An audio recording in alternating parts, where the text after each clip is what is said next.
Kính chào đại chúng. Kính chúc đại chúng luôn thật nhiều năng lượng bình an và trái tim luôn tràn đầy tình yêu thương.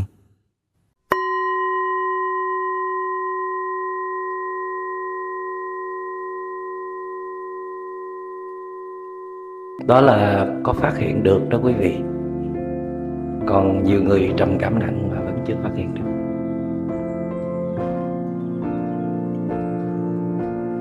Và tôi nghĩ là cái cơ hội mà bạn có thể chữa trị nó còn cao.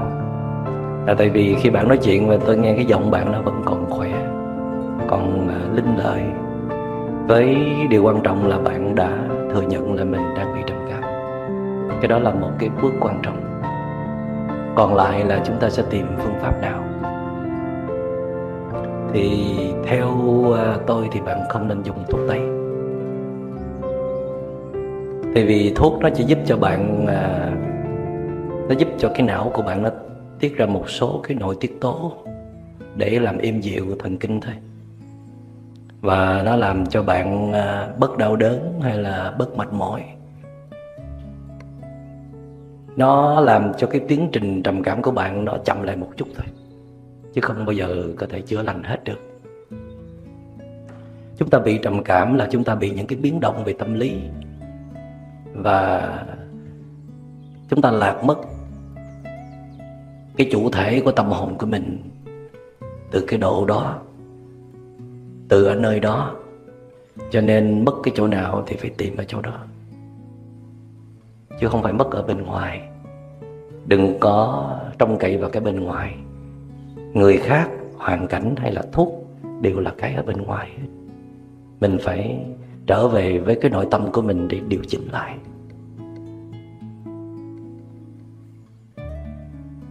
Thì bạn dù có nghe Pháp, dù có hiểu ra được một vài cách, nhưng mà tốt nhất là bạn phải nhập viện. Mà viện đây không phải là bệnh viện bình thường, mà viện đây là thiền viện, trung tâm thiền. Bạn phải tìm cho ra một cái trung tâm thiền nào, nơi đó có những bậc thầy tâm linh đó, họ chấp nhận để hỗ trợ cho bạn. Tức là họ sẽ theo sát cái tiến trình tâm lý, diễn biến tâm lý của bạn, cái quá trình thực tập của bạn, để họ kịp thời đưa ra những cái bài tập phù hợp. Thì tôi nghĩ bạn phải gác lại hết mọi thứ, toàn tâm, dồn hết 100% sự tập trung của mình vào việc chữa trị trước. Tại vì nếu bây giờ mà mình không chịu chữa trị đó, thì tất cả những gì mình làm, mình nói, mình suy tư, nó đều mang theo dáng dấp của một người đang có tâm bệnh.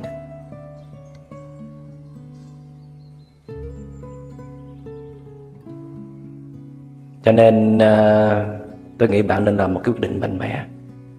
Thì đầu tiên là bạn phải đi tham khảo những trung tâm thiền nào bạn cảm thấy phù hợp. Phải làm thôi, chứ không thể chần chờ nữa.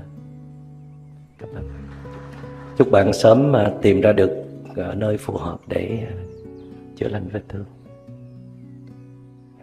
Dạ bạch thầy, có những lúc con hành thiền thì con thời gian nó cũng khá lâu, cũng khoảng độ chừng 5 năm. Nhưng khi lúc hành thiền thì cái trực chỉ lúc con thiền thì nó lạc vào trong một cái hố sâu, mà cái trung tâm nó rất là sâu. Có khi con không biết mình đang ở nơi nào. Nhưng mà khi càng thực tập thì có đôi lúc con bị hoảng loạn lên, mà mình không thể trở về cái thân tâm của mình. Mà đôi khi mình rất là bị stress. Cho nên những lúc thiền như vậy đó, con không biết để cách nào để mình xả bỏ lúc mà mình buông xuống, để cho nó không còn để vướng bận vào cái hố sâu đó nữa. Mong thầy quan nghĩ. Bạn cho thầy hỏi vài câu. Thứ nhất là bạn hành thiền theo cái phương pháp nào, loại thiền nào? Dạ con chỉ ngồi là chân phải của con để lên xin lỗi, chân bạn trái. gọi tên cái dòng thiền mà bạn đang thực tập. Con chỉ theo Đức Phật Bổn Sư Thích Ca Mâu Ni, và con thực tập Phật thiền. thì có nhiều cái truyền thống khác nhau. Dạ con thực tập bình thường thôi. Bạn biết cái tên dòng thiền bạn hướng dẫn không? Bạn đang được học không? Dạ không. Bạn học từ đâu? Dạ con chỉ đi chùa thường xuyên và thực tập theo các vị thầy hướng dẫn Tức là bạn chỉ học một cách chung chung hay là được hướng dẫn trực tiếp bởi một vị thầy nào? Thường thì con thực tập thiền hiện tại bây giờ thì con thực tập với lại Hòa thượng tọa Thích Tuệ Giác của Thiền viện Đại Đăng, thiền phái Trúc Lâm Yên đó Tử là của thiền phái Trúc Lâm.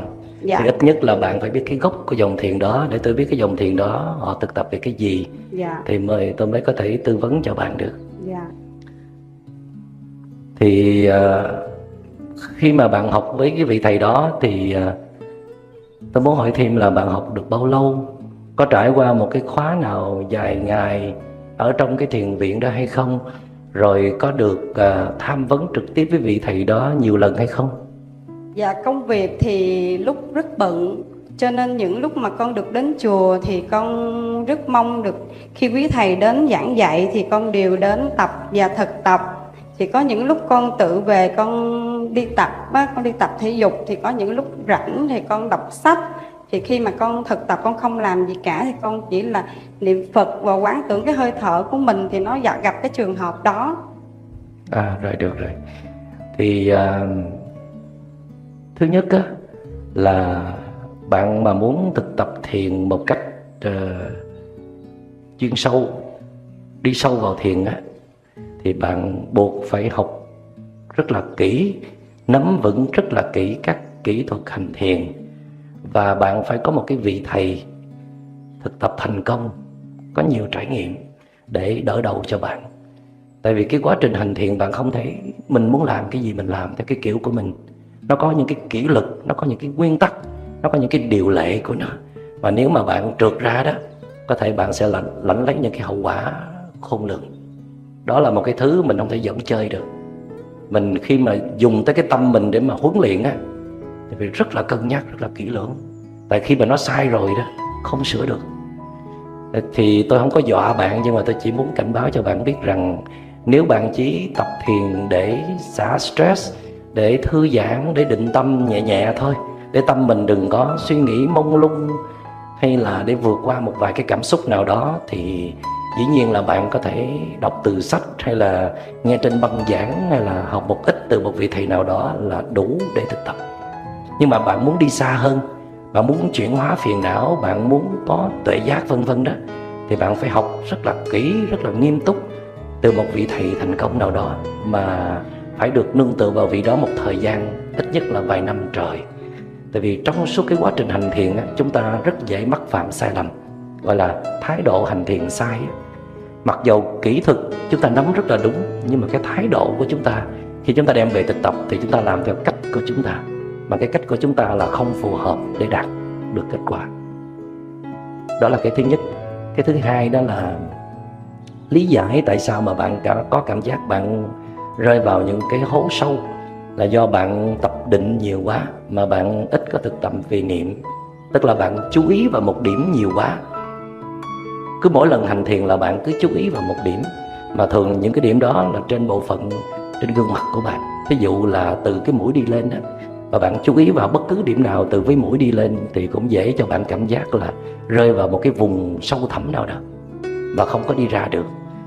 Thì lời khuyên dành cho bạn là bạn nên gặp những cái vị thầy dạy thiền á, hướng dẫn bạn thêm học cách phát triển chánh niệm, học cách quan sát được những cái diễn biến tâm lý của mình, nhất là cái tâm sợ hãi, tâm bám víu của mình á, thì nó sẽ cân bằng trở lại. Nhưng kính bạch trên thầy, có nhiều khi chúng con là Phật tử thì cũng chỉ là còn là nhiều vấn đề có thể là không có thực tế trong cách hành thiền, nhưng chúng con phải làm sao và làm như thế nào để trong thời gian mà chúng con bình tâm được trong chỉ vài phút, như hôm nay con được đến để cân nhắc cái phiền não và tỉnh thức, ở dù chỉ là 5 phút thôi, nhưng những cái cách đó phải như thế nào để cho được mà mỗi ngày chúng con ngồi để lặng tâm mình trở lại khoảng 5 hoặc 10 phút. Sách gói tới trung tâm thiền. Ok.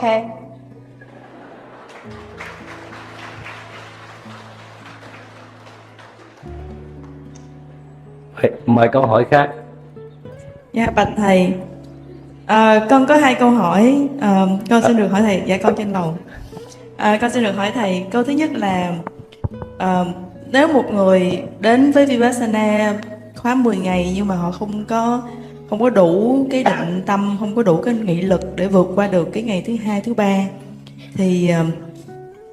thì có cách nào để cho họ có thể quay lại? Tại vì 10 bạn của con, những người con biết khi mà đến Vipassana thì nếu mà vượt qua được 10 ngày thì cái lợi lạc rất lớn, nhưng mà cái người đó thì con đánh giá cái người đó là rất là cần Vipassana nhưng mà lại không có vượt qua được ngày thứ hai, thứ ba, thì có thể có một cái cách nào để mà bạn đó có thể là quay trở lại và tiếp tục với lại cái phương pháp Vipassana hay không? Tức là bạn đó là xách dép bỏ chạy luôn rồi hả?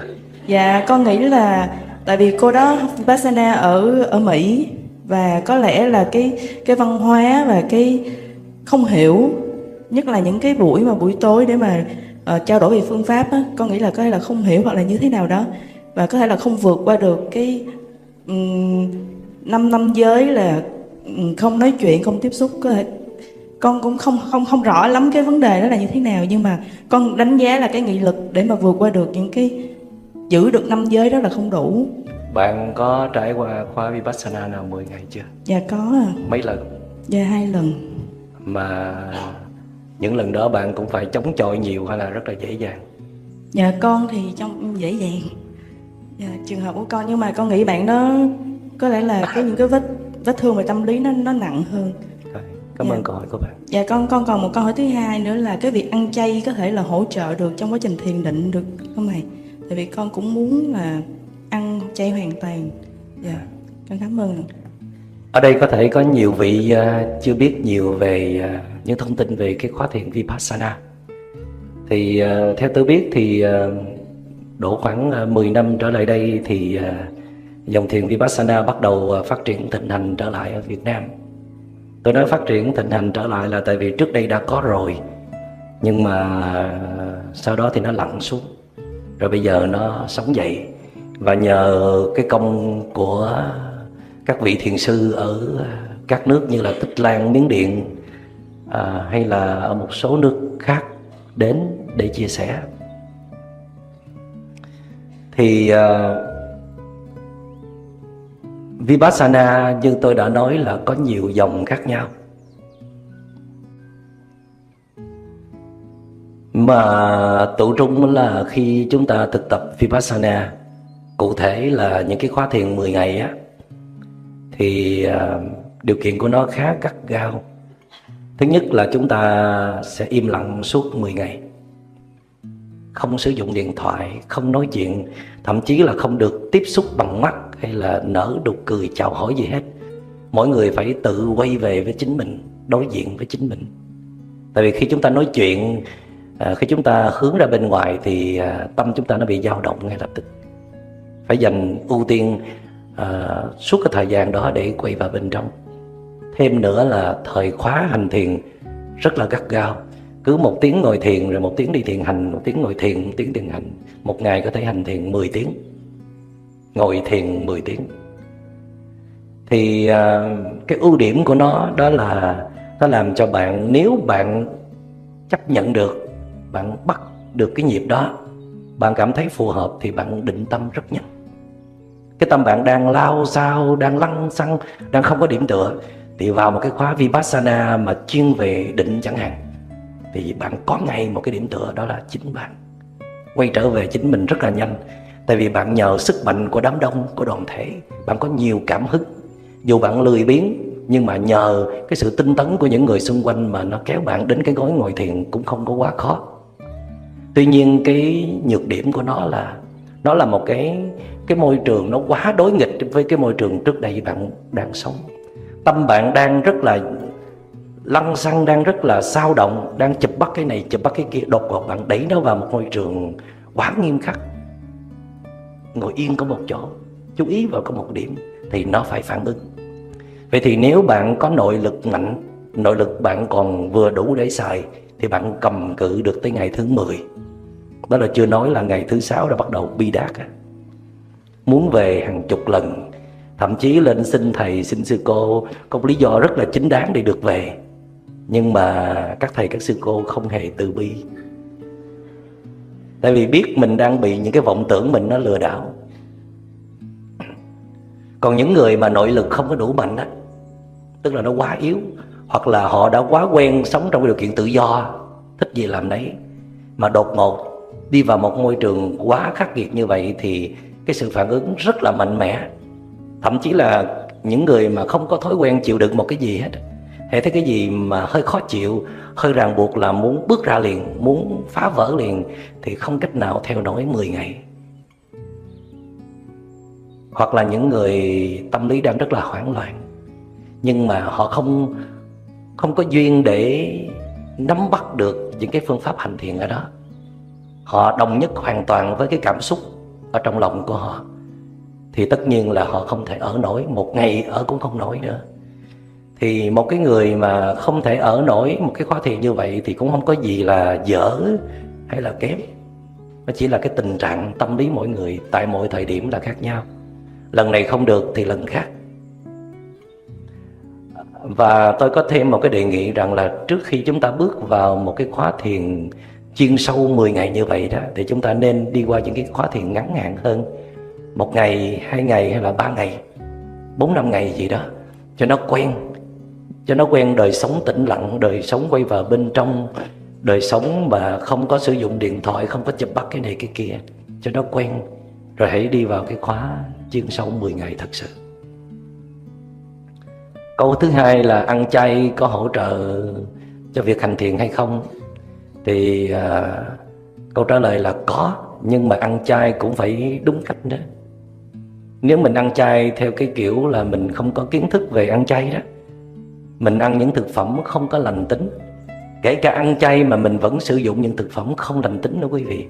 Thí dụ như là mình sử dụng đồ hộp, sử dụng đồ đông lạnh, sử dụng quá nhiều đường, quá nhiều bột nêm, sử dụng quá nhiều muối, hoặc là mình sử dụng những cái thực phẩm có nhiều hóa chất, là chiên xào nhiều vân vân, để cách đêm nhiều, thì nó đều ảnh hưởng tới cơ thể của chúng ta. Mà chúng ta biết rằng thân với tâm là một cái khối hợp nhất. Những cái gì nó xảy ra cho thân là xảy ra cho tâm. Khi mà cơ thể mình nó phản ứng với thức ăn, nó mệt mỏi, nó đau nhức, thì tâm chúng ta nó cũng sẽ ảnh hưởng đủ. Vì vậy cho nên là tôi chỉ nói rằng là chúng ta nên cân nhắc khi sử dụng thức ăn để tạo ra cái năng lượng lành. Điều đó rất là hỗ trợ cho việc hành thiền quay vào bên trong. Dạ, xin mời câu hỏi kế tiếp. Nam mô Bổn Sư Thích Ca Mâu Ni Phật. Dạ thưa thầy, cho con được hỏi, một người mà thỉnh thoảng mà ngồi trầm ngâm một mình mà tự phát lên câu ví dụ như chán quá hoặc là cuộc đời, thì như vậy đã mắc vào trầm cảm chưa? Và có cách nào để con giúp được người thân người thương của con xử lý phiền não mà trong khi bản thân họ là không sẵn lòng mở ra để đón nhận những năng lượng tỉnh thức? Tại vì bản thân con thì con hiểu được những cái khúc mắc đó, cùng đồng một hoàn cảnh như nhau, nhưng mà nhờ con biết được tu, con biết chuyển hóa được những năng lượng xấu, và con biết hài lòng với thực tại, con biết tự chế tác được cái năng lượng bình an trong con, thành thử con thấy rất là nhẹ nhàng. Nhưng mà bạn của con thì có thể là do cái bản ngã lớn quá. Con cũng hướng dẫn đi chùa được, cũng có tham dự những cái khóa tu 1 ngày an lạc, nhưng mà sau này tự con phát hiện ra thì anh ta đi chung với con chẳng qua là để cho con vui thôi, chứ không phải là đi là tìm được một cái sự an lạc riêng cho bản thân mình. Thành thử cái buổi đi chùa đối với con là coi như trên cả tuyệt vời, nhưng mà đối với anh ta con thấy là dường như là một bó buộc. Nên sau này con không có ép buộc nữa, con cũng học cách yêu thương, là mình để cho người thương mình được sống theo ý của anh ta thích. Nhưng mà con thấy anh ta vẫn lẫn quẩn trong cái khổ đó, mà cái khổ đó chỉ có tự tu mới thể giải quyết được cho bản thân mình thôi. Con từng nói là tu đi, nếu mà em tu được giùm anh thì em đã tu rồi. Và coi như những hoa trái mà sau khi thực tập tu con đã nở ra hết rồi, nhưng mà con vẫn không hướng dẫn được chồng con mà để hạ thủ công phu để có thể thay đổi được nhận thức. Dạ. Con xin thầy, ngoài cái phương pháp bằng tình thương, thật sự con muốn giúp đỡ chồng con, thì có một cái phương pháp nào để con có thể giúp anh ta thay đổi được nhận thức mà quay về bên con đường Phật pháp để tìm đến sự an vui hay không? Dạ thưa hết. Ước muốn rất là chính đáng, nhưng mà nó hơi bự, ngoài sức. Cô hoan hỷ cô đứng lên đây thầy nhìn cô dễ nói chuyện hơn tí. Dạ. Rất là trân quý cái sự nỗ lực của cô. Nhưng mà có thể cái năng lượng bình an của mình chưa có đủ. Có nhưng mà nó chưa có lớn, hoặc là nó không có được liên tục. Khi mà mình đến nói chuyện với người đó 5 phút đầu thì năng lượng bình an còn, nhưng mà cái cách phản ứng của người đó, cái cách trả lời, cái cách thể hiện của người đó, mình đã chuyển qua cái mức tạm thời là trung bình, còn coi được. Nhưng mà 5 phút sau nữa thì có thể khác đi, mà mình không có quan sát hết cái tiến trình đó để thấy cái năng lượng của mình nó cũng bị tan biến, nó bị vô thường. Yêu thương cũng vậy. Nhiều khi mình yêu thương nhưng mà cái năng lực yêu thương của mình nó chưa đủ mạnh. Lý do là trong tình thương mình nó vẫn có sự ép buộc, nó chưa đủ thấu hiểu, chưa đủ cảm thông. Tình thương nó vẫn còn điều kiện, cho nên nó chưa có đủ mạnh. Mình nghĩ là mình đã thương rất nhiều nhưng mà nó chưa có đúng cách, cho nên nó chưa giúp được bên kia. Và cho dù mình có được cái năng lượng bình an đủ mạnh, mình có được tình thương đủ mạnh rồi, thì cũng chưa chắc là giúp được bên kia. Tại vì cô phải nhớ rằng mình không bao giờ có thể thay đổi được một người nào cả, không bao giờ. Mà mình chỉ có thể đóng góp vào sự thay đổi thôi. Thay đổi phải là chính họ. Và những cái đóng góp của mình đó, nó không bao giờ là vô nghĩa. Họ vẫn tiếp nhận. Những cái đó nó vẫn đi vào trong họ ít nhiều. Nhưng mà đương sự phải tích góp thêm những điều kiện khác nữa. Nhiều khi phải bầm dập hơn, thăng trầm hơn.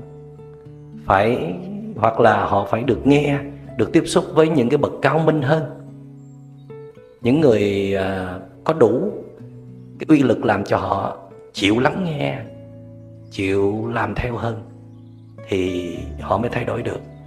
Và khi họ thay đổi được, trong đó có cái phần đóng góp của mình. Chứ không phải là hễ mình có tu, hễ mình có bình an, mình chế tác được năng lượng bình an, mình có tình thương là người kia sẽ được thay đổi. Bản thân thầy cũng vậy. Bản thân thầy không bao giờ có thể thay đổi được một người nào hoàn toàn. Cái người đó họ thay đổi, họ nói họ nhờ mình, nhưng mà kỳ thực là mình chỉ đóng góp vào nhân duyên sau cùng. Còn trước đó họ đã tích tụ nhiều cái nhân duyên khác. Nói như vậy để cô cảm thấy không có hối tiếc những cái gì mà mình đã đóng góp cho người thân của mình, và vẫn cứ tiếp tục đóng góp. Đã đưa cánh tay ra nâng đỡ rồi thì đừng có rút lại. Nếu mà có thay đổi thì mình chỉ thay đổi cái thái độ của mình. Thay vì mình muốn người đó phải thay đổi liền, thì mình phải kiên nhẫn chờ đợi. Trong tình thương, kiên nhẫn là chứng tích, là sự biểu hiện rõ rệt của một cái tình thương chân thật. Khi mình thương chân thật một người nào thì mình đủ kiên nhẫn chờ người đó thay đổi, chứ mình không có gây áp lực. Và bên cạnh đó thì mình phải nhờ sự hỗ trợ của những điều kiện khác, của những bậc thầy, của những bậc cao minh. Họ đủ sức để làm cho người thân của mình lắng nghe và thay đổi được. Còn nếu mà mình hay là người thương mình chưa đủ duyên để tìm được những vị thầy đó, thì đành phải ngồi chờ nhân duyên tới. Có thể là một cái thuận duyên, cũng có thể là một cái nghịch duyên, làm cho người đó bắt đầu ý thức được cái tầm quan trọng của việc tu luyện. Cảm ơn cô và chúc cô thành công.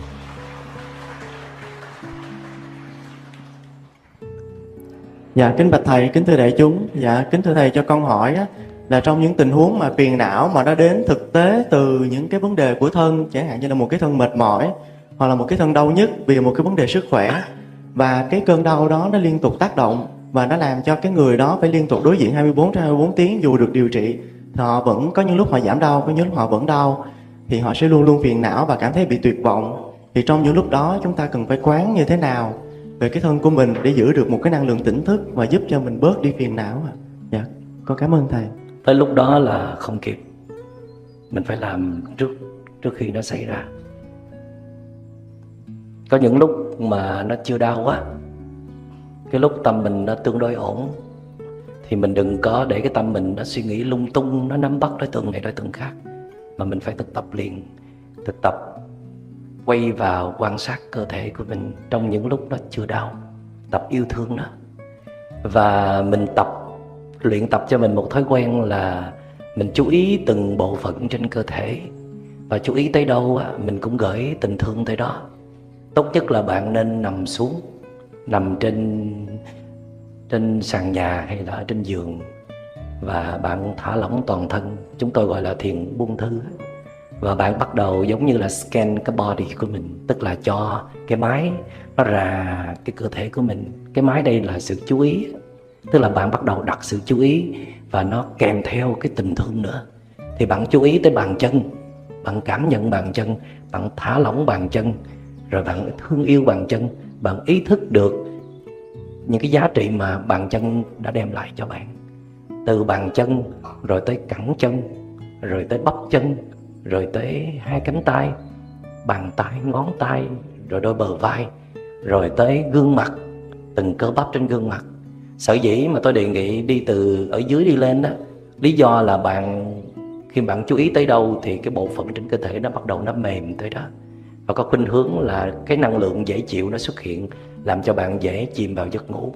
Nếu bạn làm từ ở trên xuống là bạn ngủ ngay lập tức, từ tới càm là bạn ngủ mất tiêu rồi, thì bạn không thể nào làm những bộ phận còn lại.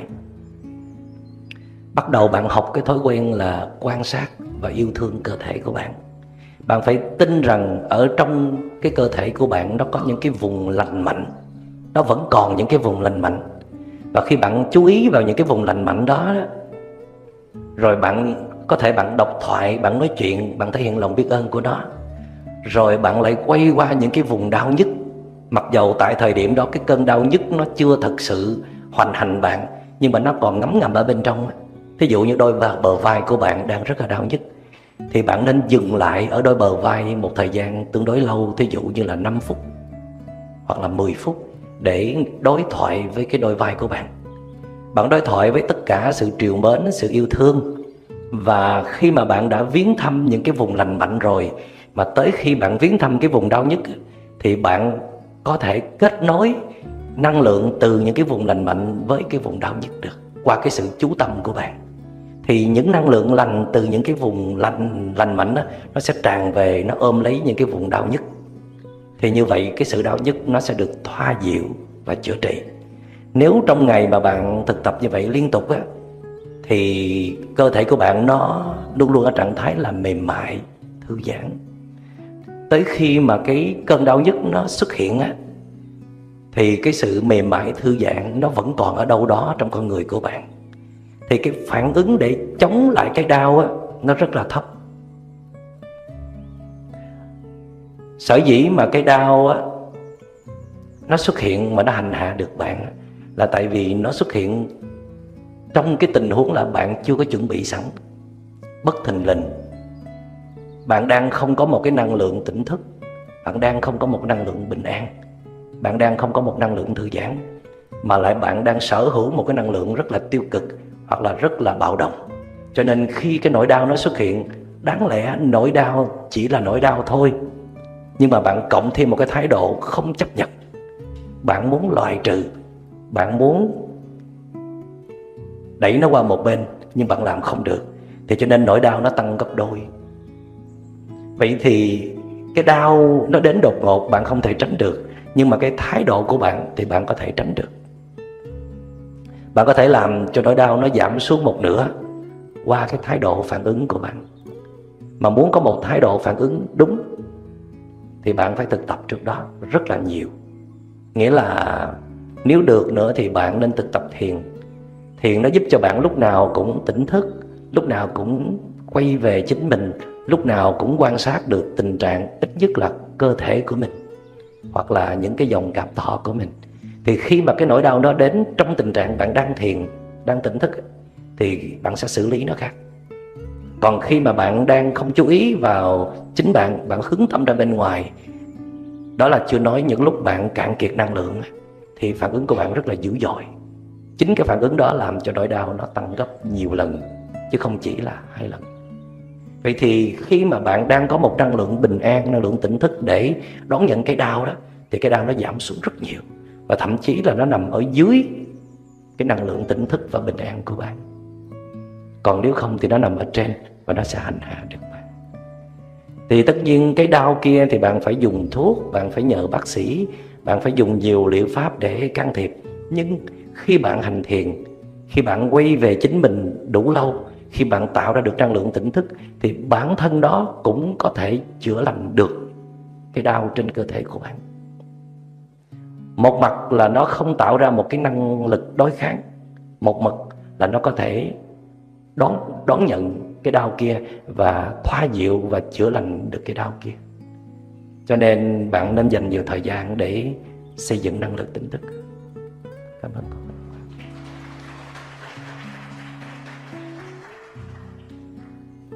Nam mô Bổn Sư Thích Ca Mâu Ni Phật. Con kính bạch thầy, kính thưa đại chúng. Chủ đề chia sẻ hôm nay là xử lý phiền não bằng năng lượng tỉnh thức. Con xin có một câu hỏi, mong thầy giúp cho chúng con đúc kết là có mấy bước để xử lý phiền não bằng năng lượng tỉnh thức, để chúng con có thể sau cái giờ chia sẻ này về nhà có thể thực tập ngay được. Dạ thưa thầy, như hồi nãy là con có được nghe là giống như cái bước đầu tiên á, là mình để cho mình tập trung vào trong hơi thở hoặc là trong tư thế đi đứng nằm ngồi của mình. Sau đó là có thể lùi lại để quan sát cái phiền não đang có trong mình. Và tiếp theo đó là những bước như thế nào đó để mà sau cái việc mà tụi con thực hành á, tụi con thực sự là thấy nó có cái sự an lạc trong tâm của mình. Tập ghi nhận mà không có can thiệp vào, cái đó là quan trọng. Tập thả lỏng, chấp nhận những cái gì đang diễn ra. Bất cứ cái kinh nghiệm nào nó diễn ra trong tâm cũng đều ghi nhận hết. Mà mình không có mong cầu là nó phải thế này hay thế kia cho mình. Làm được như vậy thì cái cơ hội để mà chuyển hóa phiền não rất là cao. Thí dụ như hồi nãy có một chú đang ngồi ở đây mà cái điện thoại nó reng, chú hết hồn. Thầy đoán là chắc chú nghĩ là mình nhớ mình tắt rồi mà sao nó vẫn còn reng. Thì cái điện thoại reng không phải là vấn đề, mà cái thái độ mình hoảng sợ, mình sợ nó ảnh hưởng tới đại chúng mà mình phải mất kiểm soát, mình lúng ta lúng túng, cái đó mới là vấn đề. Một ví dụ rất là đơn giản để cho thấy là chúng ta hay cố gắng để mà trở thành đúng, trở thành hay, trở thành tốt, trở thành không có phiền não. Điều đó không cần thiết. Quan trọng hơn là chúng ta học cách chấp nhận những cái gì đang diễn ra và chịu trách nhiệm cho nó. Dĩ nhiên chấp nhận là phải chịu trách nhiệm. Học cách quan sát để hiểu một cái phiền não còn quan trọng hơn là chặn đứng tạm thời. Xin cảm ơn.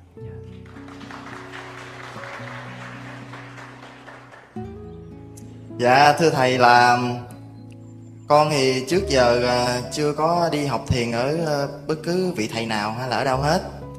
Nhưng mà trong cuộc sống thì cũng có một cái sự cố xảy ra, giống như thầy nói là quá hết. Cho nên là con lúc đó con không biết làm gì, thì có vô tình thì con có xem được cái clip dạy về hướng dẫn về thiền tọa của thầy trên YouTube. Và con cũng có nghe những cái bài giảng của thầy, và thầy cũng có nói là thiền tập có thể giúp người ta chữa lành được những cái vết thương ở bên trong. Và con bắt đầu theo cái clip của thầy khoảng 35-40 phút vậy đó, để con tự thiền tập ở nhà của con một mình.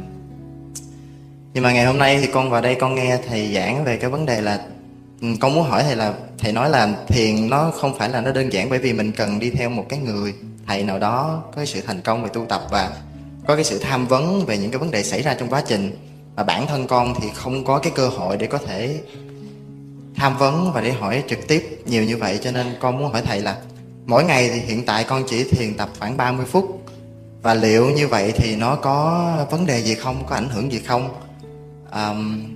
Cái thứ hai nữa con muốn hỏi là trong cái quá trình thiền tập thì bởi vì con không có cơ hội để hỏi ai là nó như thế nào, hay nó ra làm sao, hay cảm giác như thế nào, cho nên con chỉ thiền và con giữ một cái niềm tin là thiền có thể giúp mình chữa lành cái vết thương bên trong, và cứ như vậy, và con cứ quan sát hơi thở của mình và để mọi thứ nó tới rồi nó đi. Thì con muốn hỏi thầy là thầy cho con tìm hiểu, thầy cho con hỏi rõ là như thế nào gọi là thiền có phẩm chất và như thế nào là không có phẩm chất. Bởi vì thực sự nhiều lúc khi con thiền xong con mở mắt ra thì con cảm thấy mọi thứ cũng y chang vậy. Dạ con xin cảm ơn thầy nhiều ạ. Cảm ơn câu hỏi rất là thiệt tình của bạn. Khi mà mình bắt đầu ngồi thiền là bắt đầu có phẩm chất rồi. Ít nhất là mình không có nói năng lung tung nữa. Ít nhất là mình không có tạo tác những năng lượng tiêu cực nữa. Ít nhất là mình không có chạy theo những đối tượng bên ngoài nữa. Ít nhất là mình đã ngồi xuống, ngồi thật là yên. Dù là 15 phút hay là 30 phút bạn cũng còn nghĩ tưởng lung tung, nhưng mà bạn vẫn là một người đang chiến thắng chính mình. Trước đó bạn đã không làm được điều đó. Trước đó bạn vẫn còn bị thu hút bởi ngoại cảnh. Còn bây giờ bạn đã quyết tâm quay về nương tựa chính mình. Dù là chỉ có nửa giờ đồng hồ nhưng mà tôi nghĩ vẫn là quý giá. Còn để có được những cái hoa trái á, thì nó cũng tùy. Theo tôi là khi mình ngồi mà cái tâm mình nó yên, nó nhẹ nhàng, nó tĩnh lặng. Mặc dầu khi mình đứng lên thì tham sân si nó vẫn còn, nhưng mà ít nhất là trong 15 phút hay là 30 phút đó mình không có tiếp tục tạo ra những cái phiền não ở bên trong mình nữa. 15-30 phút đó mình không có tiếp tục làm khổ người khác nữa. Mình đang tạo ra một cái năng lượng thư giãn nhẹ nhàng cho chính mình. Còn để thay đổi được những cái thói quen hàng ngày á, thì nó cần thời gian đủ lâu và công phu phải đủ nhiều thì nó mới thay đổi được. Nhất là muốn chữa lành những cái vết thương ở trong lòng. Muốn chữa lành những cái vết thương bên trong thì với cái công phu cỡ đó thì không đủ. Công phu cỡ đó thì chỉ giúp cho bạn được thư giãn nhẹ nhàng, bớt căng thẳng, có điểm tựa về tinh thần vậy thôi. Còn nếu mà có được những cái hoa trái lớn hơn, như là bớt chế tác ra những năng lượng tiêu cực, sống với những năng lượng tích cực, bớt phiền muộn, bớt lo âu, hay là chữa lành những vết thương trong lòng, thì buộc bạn phải có những cái công phu tương xứng. Như vậy thì để có được những cái công phu tương xứng, bạn có thể đi sâu hơn, thì như đã nói là bạn phải xách gói tới trung tâm thiền, bạn phải thọ giáo với một vị thầy có phẩm chất. Mà như bạn nói là bạn không có cơ hội, thì câu trả lời này không được. Tại vì nếu mà bạn bị ung thư, bác sĩ nói bạn đã bị ung thư rồi, bạn phải nhập viện. Bác sĩ đấy, bác sĩ tôi không có cơ hội nhập viện,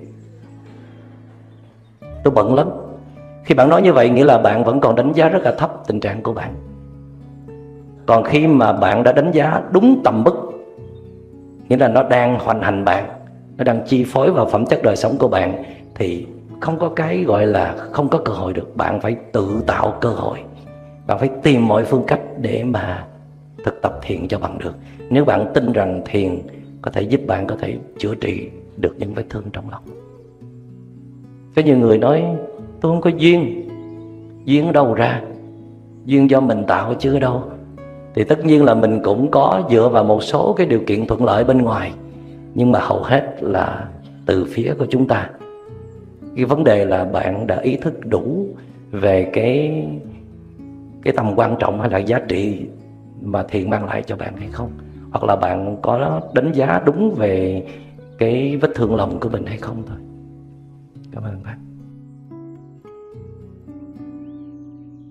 Xin chào quý thính giả, người đang lắng nghe podcast của kênh Hành Trình Sống Tỉnh Thức.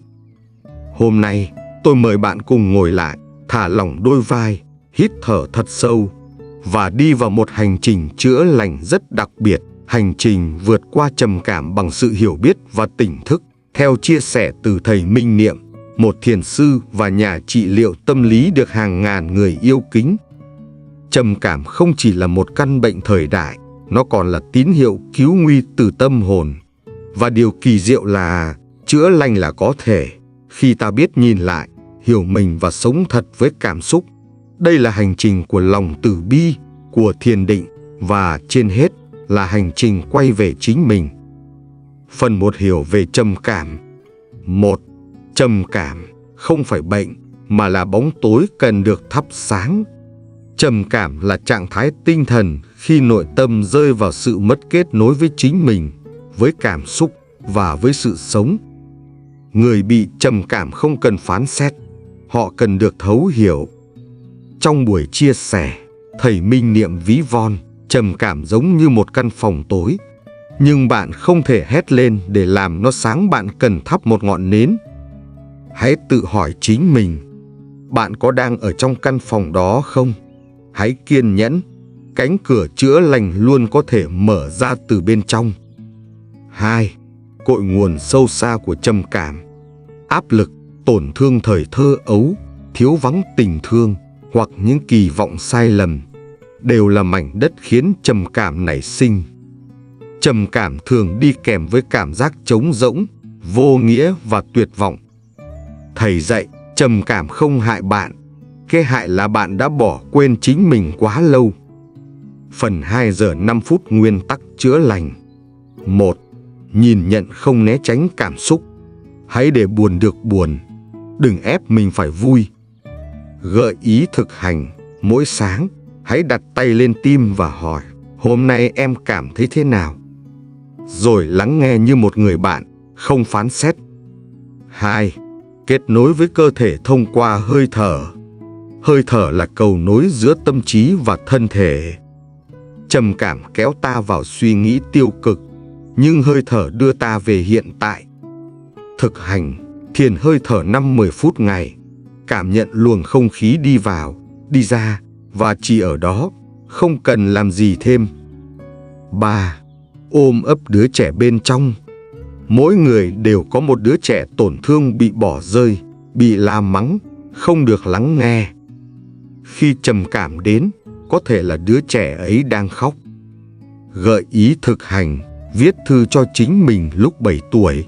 Hãy xin lỗi, ôm ấp và hứa rằng, từ nay, mình sẽ không bỏ rơi em nữa. 4. Tỉnh thức sống mà biết mình đang sống.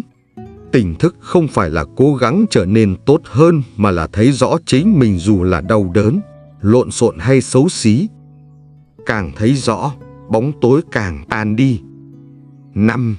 Cộng đồng là phương thuốc. Trầm cảm phát triển trong cô đơn, nhưng chữa lành diễn ra trong sự kết nối an toàn. Tìm một nhóm thực tập, thiền cùng nhau, hoặc đơn giản là có người để nói thật lòng. Phần 3 năm câu chuyện Phật giáo minh họa. Câu chuyện ngón tay chỉ trăng. Chuyện kể rằng, có một người hỏi thiền sư làm sao để thoát khổ. Thiền sư im lặng, chỉ tay lên mặt trăng. Người kia cứ nhìn ngón tay mãi mà không hiểu. Thiền sư nói, kia ngón tay này chỉ đường, nhưng nếu con chỉ nhìn nó, con sẽ không bao giờ thấy được ánh trăng. Ý nghĩa câu chuyện, nỗi đau không phải để tránh né, nó là ngón tay chỉ cho ta quay về chính mình. Nếu ta chỉ dán mắt vào triệu chứng, ta sẽ không bao giờ thấy được gốc rễ. Câu chuyện chiếc lá và cơn gió thu. Chuyện kể rằng, có một chiếc lá vàng run rẩy hỏi gió, tại sao tôi phải rụng? Gió đáp, vì cây cần thở, đất cần phân, và em cần học cách buông bỏ.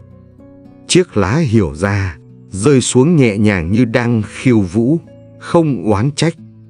Ý nghĩa câu chuyện, trầm cảm là sự thay đổi trong tâm thức, đôi khi rơi xuống là điều cần thiết để tái sinh. Câu chuyện con sư tử trong gương. Chuyện kể rằng, có một con sư tử lớn lên trong đàn cừu, không bao giờ gầm rú, luôn sợ hãi. Cho đến một ngày, nó thấy hình mình phản chiếu trong nước, và lần đầu tiên, nó nhận ra mình không phải con cừu. Ý nghĩa câu chuyện, Người trầm cảm nhiều khi đã tin rằng mình yếu đuối, sai lầm, không xứng đáng. Nhưng sự thật bạn mang trong mình sức mạnh lớn lao, chỉ cần nhận ra. Câu chuyện hạt giống bị vùi lấp.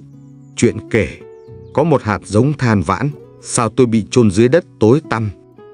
Đất nói, con không bị chôn, con đang được gieo. Thời gian trôi qua, hạt giống nứt ra và trở thành một mầm non. Ý nghĩa câu chuyện, trầm cảm có thể là giai đoạn tối, nhưng chính trong bóng tối đó, tiềm năng mới được đánh thức. Câu chuyện, khi ly đã đầy. Chuyện kể, một người mang ly nước đến xin học thiền. Vị sư rót thêm, nước tràn ra. Người đó hét lên, ly đầy rồi. Sư nói, tâm con cũng đang đầy. Muốn học, con phải đổ bớt ra trước. Ý nghĩa câu chuyện, người trầm cảm thường chất chứa quá nhiều kỳ vọng, tự trách, sợ hãi. Để chữa lành, ta cần buông bớt để tâm có chỗ mà thở. Phần kết, quý thính giả thân mến, nếu bạn đang ở trong trạng thái trầm cảm, xin bạn hãy biết rằng bạn không đơn độc. Bạn không sai, không hỏng, không đáng bị bỏ rơi. Bạn chỉ đang cần được yêu thương nhiều hơn từ chính mình. Mỗi bước tỉnh thức là một bước chữa lành, và bạn không cần đi nhanh, chỉ cần đi đều, đi thật. Cảm ơn quý vị đã lắng nghe chủ đề hôm nay. Hy vọng các câu chuyện và kiến thức chia sẻ hôm nay sẽ giúp bạn hiểu trạng thái bên trong mình và bắt đầu hành trình chữa lành. Đừng quên thực hành thiền định và lòng từ bi trong cuộc sống hàng ngày nhé. Nếu bạn thấy video này hữu ích, đừng quên nhấn yêu thích, chia sẻ và đăng ký kênh Hành Trình Sống Tỉnh Thức để nhận thêm những video chia sẻ về thiền, tỉnh thức và chữa lành. Kính chúc các bạn luôn bình an và hạnh phúc.